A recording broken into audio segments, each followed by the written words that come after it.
think of when you hear the term self-care? I used to think self-care meant massages, pedicures, and retreats. It was a reward, a luxury of time and resources. So, what changed? 7 years ago, I experienced two life-defining moments within 2 months of each other. The first was earning my doctorate in public health. The second was being diagnosed with chronic kidney disease. As I prepared to enter a career in management consulting, I was bursting at the seams, literally. Could you go, oh wait, are we allowed to see? Okay, all right. The medications that I was taking were leading to uncontrolled weight gain.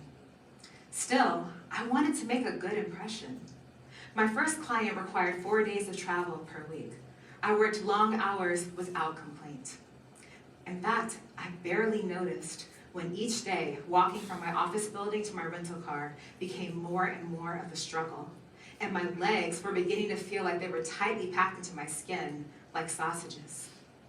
It wasn't until I was in my hotel room that night and I couldn't sleep from the pain that I began to realize something might really be wrong.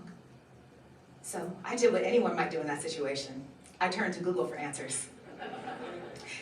When it failed to provide me with a clear diagnosis, I reluctantly asked my manager to meet me in the hotel lobby and drop me off at the emergency room on her way to work the next morning.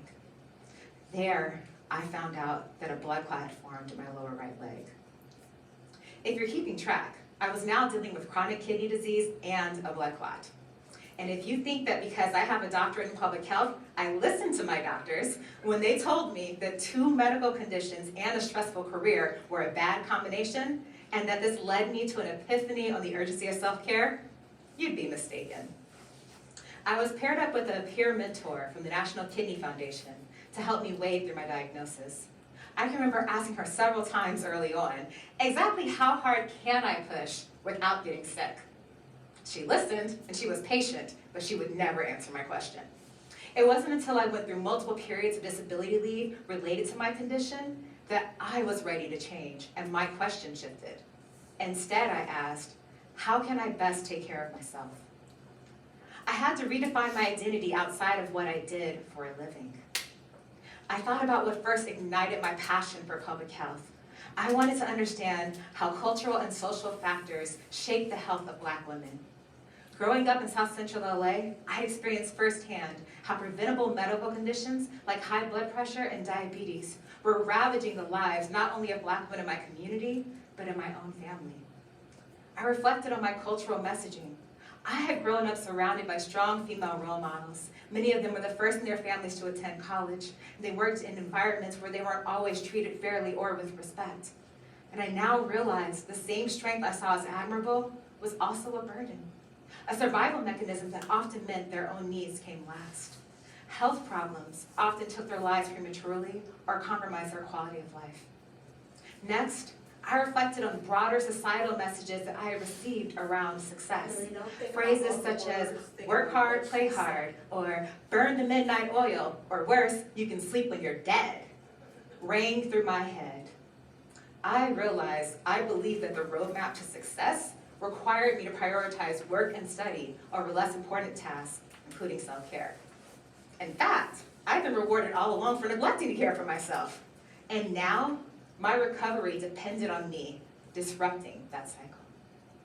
I decided to define self-care for myself as any practice that helped me to manage my stress and promote my well-being. I'd like to use a self-care assessment that has been widely adopted by researchers and practitioners to walk you through 6 categories of self-care that I applied in developing my own plan. My physical self-care includes walking or dancing for a minimum of 30 minutes, 5 days per week, and accessing routine medical and dental care. My psychological self-care involves writing in a journal daily for self-reflection. This allows me to better understand my needs, set realistic expectations, and process stressful situations. My emotional self-care means having compassion for myself every day of my life. My spiritual self-care involves connecting regularly with my source of faith and hope, being part of a faith community, and spending time in nature. My relational self-care involves regularly scheduled downtime with my husband and other family, as well as my friends. And finally, my professional self-care involves pursuing work that is invigorating for me, setting boundaries around that work, and establishing mechanisms for support from peers and mentors. I didn't figure this all out alone. I had help from family, from friends, from therapists. With the help of my doctors and trainers, I decreased my stress, improved my nutrition and physical activity regimen, found effective medications, and shed 40 pounds from my highest weight over time, eventually entering remission. Today, I feel better and stronger than before. The self-care practice I shared with you continues to evolve as I go through new challenges. I still struggle occasionally with anxiety and insomnia, and I still go through sudden, unexpected health events. This past year, I was diagnosed with fibroids, benign tumors growing in my uterus. Just 4 months ago, I made the decision to undergo a hysterectomy. At the time, I knew a few women who'd been through that were my age, and I often felt alone. I knew I wanted to change that for the women who came after me. During my recovery, I became vocal about my story, posting regularly on social media. As I did this, a tribe of women began to form around me, women who were willing to honor my decision and share their own. As we shared each other's experiences, I felt less alone. The platform that I'm standing on today is a privilege. It allows me to use my story as currency and use it to empower others. My transparency and vulnerability allows people who may not feel comfortable sharing their own stories to participate in critical conversations on self-care. I believe the problem with self-care is that it's focused on the individual. It reflects society's value of self-reliance. It's flawed. My larger vision for self-care is communal, with individuals benefiting from the lived experiences of others, from social support and accountability. I believe that self-care is a daily practice that should reflect your interests, needs, and preferences, and it should have room to evolve with you over time. In order for self-care to be practical, however, it must be supported by resources on multiple levels. This is the social ecological model. It's a multidimensional model used to explain that behaviors such as self-care are not solely determined by the individual. Rather, they're influenced by environmental factors on multiple levels. For example, your self-care practice is influenced by the practices of those that you interact with on a regular basis, what you do for a living, where you live, the resources you have access to, and the policies that govern your society. I'd like to use this model to show how you and I can play a powerful role, not only in engaging in self-care for ourselves, but also making it a reality for others in our communities. At the individual level, we can make sure that we know important information to monitor our health, such as our blood pressure. We can also engage in healthy behaviors such as regular physical activity and adopting a diet that is healthy and sustainable. At the interpersonal level, we can tap into the power of lived experience. We can share our stories and hold space for the stories of others. We can provide and seek social support and accountability, and we can establish healthy norms among our peers and colleagues. At the organizational level, we can help to establish a culture of self-care in the organizations that we are a part of. Leaders in the workplace can serve as champions for self-care, modeling behaviors that sustain performance over time, such as asking for help, not rewarding overwork, and encouraging employees to take regular vacation to recharge. At the community level, organizations can work together to create environments that facilitate self-care, such as making sure there's safe places to exercise and ensuring that healthy food is affordable and accessible. At the policy level, we can advocate for policy changes that help to dismantle stressors that are systemic in nature, such as racism and income inequality. These are both drivers of differences in health that are unjust and avoidable. The missing ingredient in self-care is a multi-level approach. Self-care should be practical, holistic, inclusive, and it should be supported by resources on each of these levels. I believe there's something that you can do to take action on what I've shared with you in today's talk. First, develop your own self-care action plan. Think about what you can do on daily, weekly, or monthly basis to facilitate self-care in your own life. Focus on practices that are accessible, affordable, and attractive to you. I ask you to prioritize your own self-care first, because your wholeness is vital to fulfilling your purpose and sustaining this work over time. Second, I ask that you take action on one of the levels that I have shared with you today.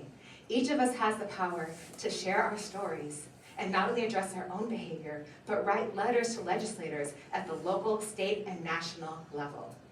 For example, you can advocate for policies on healthcare to make sure that it's affordable and accessible for all. If you have a position of leadership in the workplace or in the political sphere, use your leverage to make self-care a practical reality for all. Whatever your position is, start where you are and do what you can. When it comes to self-care, we are all in this together. Thank you.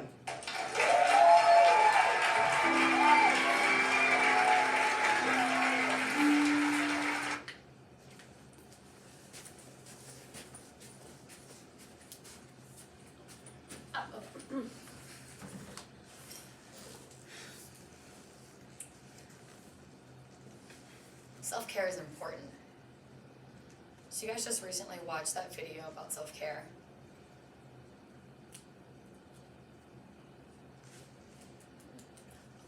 Are we allowed, sorry, I haven't asked this before, are we allowed to ask for clarification during this part too, or just continuous? Just continue, Okay. because we were sort of through. Okay, Because sorry. you'll have it on here, Yeah. so you can go back. Okay, sorry. It's okay. What's that say?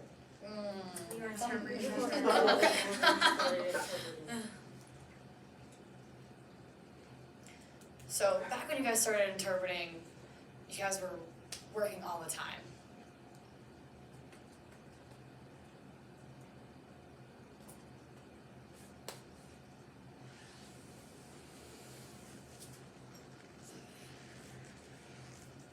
And you were working and you were learning all the time. And that's not how it should be. You need to take care of your body.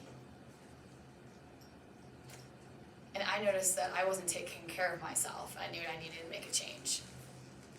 So I started working out. I started eating right.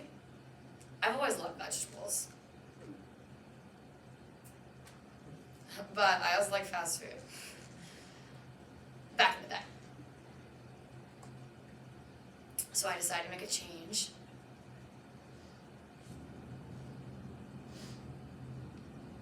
Instead of buying McDonald's, I would cook at home. I would make chicken and stuff like that. So those two things really helped me improve. And I noticed that I had a lot more energy. Physically, I felt better. And I was thinking positively as well. I'm not telling that's what all of you guys need to do.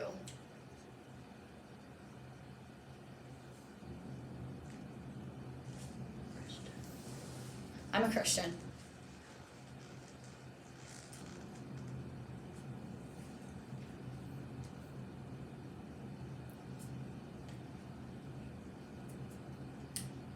And every morning and night I like to pray.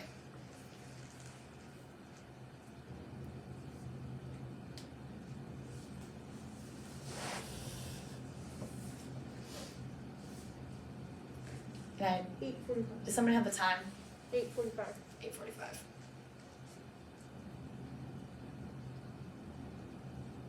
Who has the time? I forget.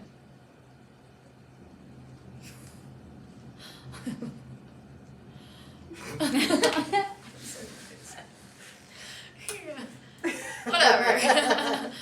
Moving on. So my food, my workouts, and then my spiritual life. All of those are self-care for me. It's something I do regularly. So before I interpret, I drink a lot of water. And if my mouth feels dry, I start to notice that while I'm interpreting.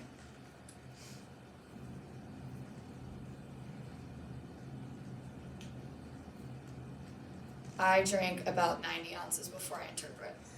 8 ounces. Yeah. I was like, that's a lot of learning. Alright, I knew that was wrong. As soon as it came out of my mouth. You go. Okay, I'm gonna stop. I don't know, next time we gotta time Yeah. the next person. Oh, okay. Am I supposed to be, are you supposed to be pairing? No. Okay. Because you're not gonna be pairing for the test. You can stop the video.